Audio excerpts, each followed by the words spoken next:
In this video, I'm going to be breaking down the 6th episode of Attack on Titan Season 4, in which the Warhammer Titan's identity was finally revealed, surprising everyone who hadn't already been spoiled by the YouTube comment section.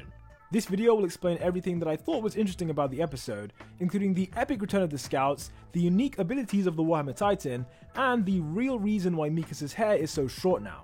Before we begin, thank you guys for your response to my review of episode 5 last week, as we managed to get trending on YouTube, which was just totally insane. As usual, let me know your thoughts on the new episode down below, and be sure to subscribe for more breakdowns like this. Okay, so episode 6 was called the Warhammer Titan, and it joins an exclusive club of only 3 other episodes to be named after a Titan shifter. Following on from his grand appearance during the declaration of war, Eren continues the carnage by eating the body of Willy Tybur, which was his attempt to steal the Warhammer Titan. As the head of the Tybur family, Willy was assumed by Eren to be the possessor of the Warhammer, but we soon find out that it was a different member of his family that appeared during the opening scene of this episode. The conversation between Willy and Magath in the opening scene happened prior to the big speech, and as I mentioned in my review last week, both of these men suspected that there would be an attack from Paradis. One of the consequences was that Willy decided to group Marley's military generals close together during this performance, and Eren plays right into his hands by wiping them all out completely.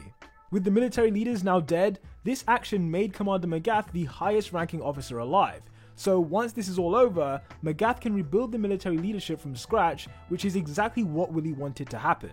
By this early point in the episode, Eren's body count is comfortably in the hundreds, as he's destroyed an apartment building full of Eldians, wiped out the military leaders, killed government officials from other countries around the world, and caused a ton of rubble to crush innocent civilians.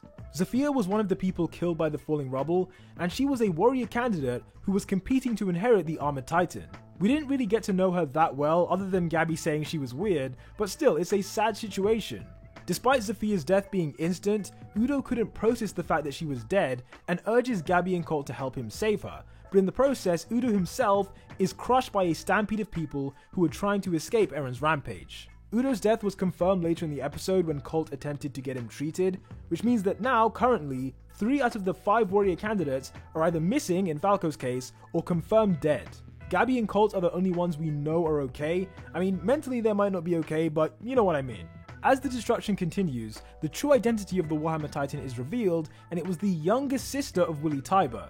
While we don't know her name, she was in the background when the Tyburs first paid Commander Magath a visit, and she can also be seen at the beginning of this episode as she just stands there by the door.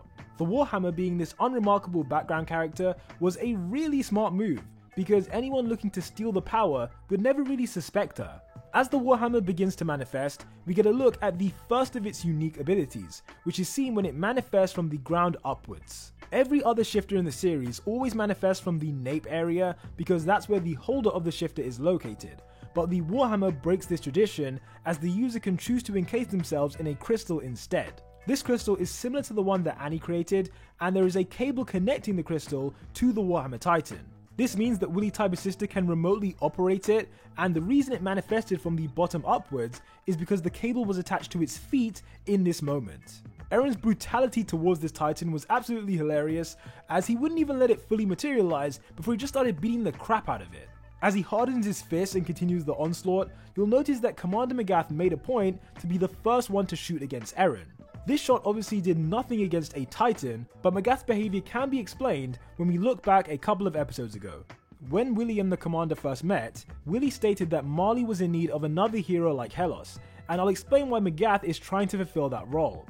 Marley's current position in the world is that they are despised by other countries for their constant use of the Titans in war, and they are beginning to become weak as other nations develop better weapons. The reason Willy said they need another hero is because if a Marleyan is able to stop Eren and save the world, then the world's negative feelings towards Marley can mostly be forgiven. Willy fulfilled his part of the deal by reminding the world of the threat of the founding Titan, and now Magath must do his bit by being the heroic Marleyan that was the first person to fight back against this threat. Of course, both Magath and Helos would almost be like fake heroes who didn't really do much in reality, but it's not about what they actually did, it's more about the story that can be told to the world. That's why Magath wants everyone to remember that he had the first shot, because as the new general of Marley's military, he can be the hero. With that said, the Warhammer Titan begins to fight back by generating a spiky pillar to pierce through the attack Titan, leaving Eren hanging quite high up in the air. The Warhammer's signature ability enables it to use a special type of Titan hardening with which it can create structures that shoot out of the ground like this, or even weapons that manifest inside its hands. Whilst Eren is suspended in the air, Willie's sister conjures up that iconic Warhammer and attempts to decapitate the attack Titan, but luckily our boy escapes by destroying a section of the pillar with his own hardened fists. If I'm being honest about the animation, I'd be lying if I said the Warhammer Titan didn't look a bit clunky. The most obvious example of this clunkiness was later in the episode when it was falling down, but even during this scene with the Warhammer, it just didn't seem that great to me. My personal take is that I preferred the design and the style that we saw in the trailer for Season 4, but let me know what you guys think about this in the comment section down below. Anyway, the anime gives us an update on Pieck and Porco, who were trapped in this hole by an unidentified Malian soldier in the last episode. They can hear the sounds of Titans fighting above them, but they themselves were unable to escape because the place they're in is just way too cramped to turn into a Titan. Luckily, in the last episode, Pieck was suspicious of this Malian soldier right from the beginning, and so when she hugged this member of the Panzer unit, she secretly told him to follow them in case something happened. The Panzer team eventually shows up and frees the two warriors, but the Car Titan can't join the battle straight away because she needs to get suited into her Titan armor. On the other hand, Porco wanted to join the fight immediately, but is taken aback when he notices people zipping above the skies of Liberio. Thanks to the many letters that Falco sent, Eren was able to contact the scouts who have now arrived to assist him. Now, if you guys cast your minds back to the battle at Fort Slava, you'll remember that these armor-piercing rounds were used against Marley and were able to pierce the armored Titan. After winning the battle, Marley seized those weapons and is now using them here against Eren. One of the officers urges Magath to kill the Founding Titan, to which he says no, as he wants the Warhammer Titan to eat it instead.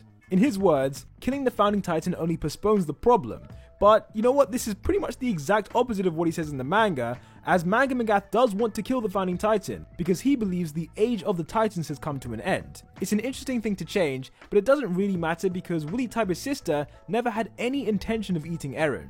This time she successfully decapitates him, made even more impressive by the fact that he was using hardening to protect himself. What happened was that the momentum of the Warhammer allowed it to break through Eren's defenses, which I guess is why the Warhammer is the weapon of choice. This attack narrowly misses Eren's real body, but the Warhammer doesn't give up as she prepares to deliver the finishing blow.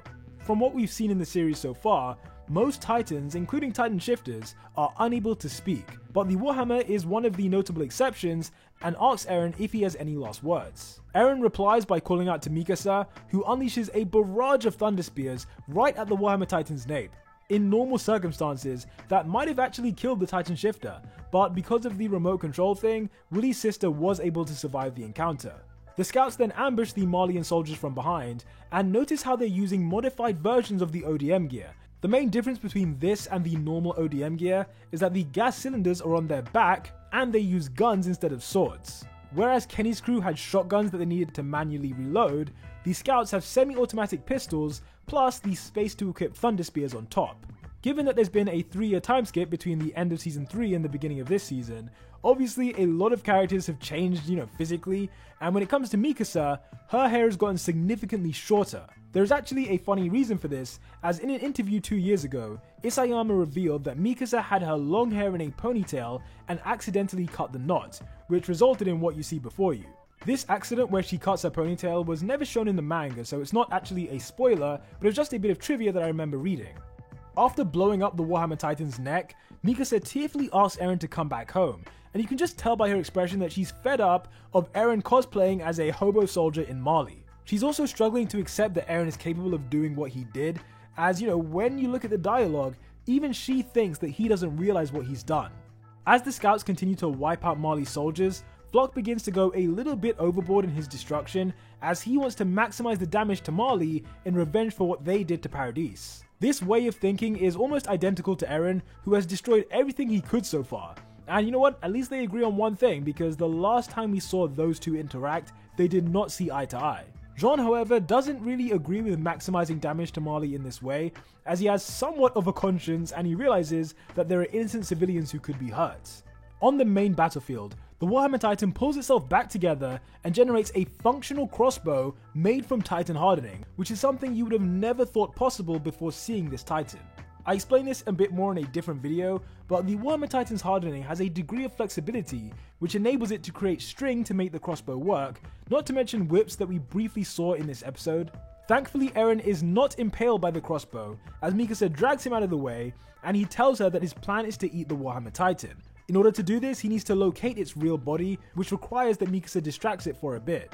Meanwhile, Gabi attempts to run back to the battlefield to fight after realizing that Udo could not be saved, but in the process she is stopped by the gatekeepers. These are the guys who watch the gate in Liberio, and over the years they've developed a friendly relationship with both Gabi and the warrior candidates. They try to warn her to stay away, but are interrupted by the forces from Paradis, who drop bombs on the nearby Malian soldiers before Sasha kills the gatekeepers with a rifle. She is a hunter at the end of the day.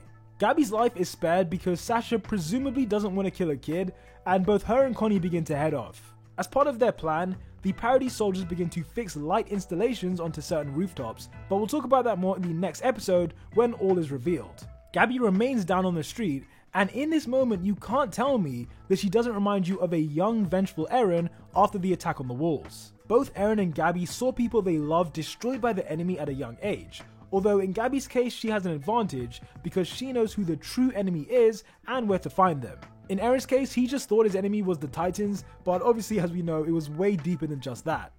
On the battlefield, Mikasa was majorly stressing out the Warhammer Titan, but this was good because it was giving Eren enough time to work out its secret.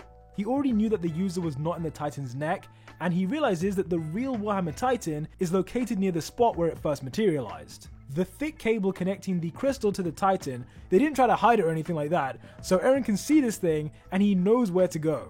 In his Titan form, he grabs the crystal from underground and then proceeds to snap the cable in half. The Warhammer Titan can't function unless that cable is connected, so it collapses into a lifeless husk before Eren attempts to eat Willy Tybur's sister. Just before this, Levi makes his first cameo appearance of the new season, standing on top of the structure that the Warhammer previously used to attack Eren.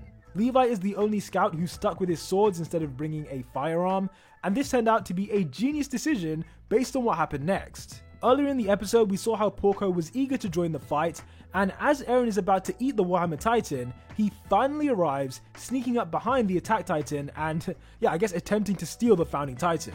The Jaw Titan's mouth is incredibly powerful, so if he actually had time to take a full bite, then there would be nothing Eren could do to stop it.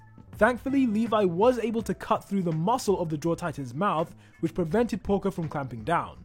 What was funny was how terrified Porco was of Levi once he realized that this was the Ackerman. Like, judging by the way he was running away, you'd have thought he saw like another Titan Shifter or something like that, not a human being who just has two swords. As he tries to escape the area, the Jaw Titan collapses to the ground after being hit with a Thunder Spear. The episode ends on a bit of a cliffhanger as the soldiers circle around him in a very intimidating fashion, and Porco looks genuinely shaken in this moment.